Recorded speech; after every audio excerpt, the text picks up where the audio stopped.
వాడి ఆస్తిలో వాడు ఏమన్నా నీకేమైనా భాగం ఏమైనా ఇస్తాడా? ఆడంటే పిచ్చి అయిపోయిందిరా నీకు. నీలాంటి వాళ్ల వల్లే వాడేమో పేరు, కీర్తి, ప్రతిష్ట, మేడలు, మిద్దెలు, మరి నీకేం వచ్చిందిరా అని అందరూ మనల్ని ఆడిపోసుకునేవాళ్ళే. కానీ వాళ్ళకేం తెలుసు, మెల్బోర్న్ లో 2 ఏళ్ల క్రితం 2 సిక్సర్లతో వాడు సృష్టించిన విధ్వంసం మనకి ఎంత ఆనందాన్ని ఇచ్చిందో.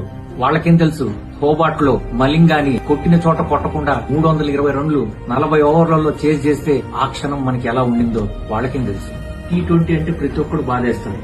ఓడిఐ కూడా ఓకేనే, కానీ 5 రోజుల టెస్ట్ మ్యాచ్ ని కూడా వాడి ఆటతోటి, వాడి మాటతోటి మనల్ని మంత్రముగ్ధులు చేసి 5 రోజుల మ్యాచ్ ని కూడా ఎంతో ఇంట్రెస్టింగ్ గా చేసే శక్తి వాడు ఒక్కడికే ఉంది. చాలా ఏళ్ల తర్వాత ఇంగ్లాండ్ ఆస్ట్రేలియా టెస్ట్ సిరీస్లు ఉదయాన్నే లేచి రాత్రి వరకు మేల్కొని వాడి కోసమే చూసాం. కులానికి ఒక సంఘం ఉంటుంది, మతానికి ఒక సంఘం ఉంటుంది, కానీ మనమంతా వీడి సంఘం. అందుకనే ఈరోజు తొందరగా పడుకోండి, రేపు మనం తొందరగా లేయాలి.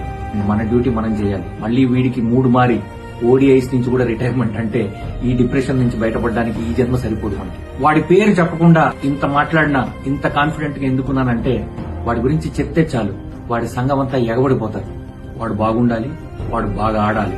అవి 2 జరిగితేనే మనం బాగుంటాం. మన అందరికీ, అదే మన జాతికి, మన సంఘానికి ఈసారి దీపావళి ఒక రోజు ముందే. హ్యాపీ దీపావళి.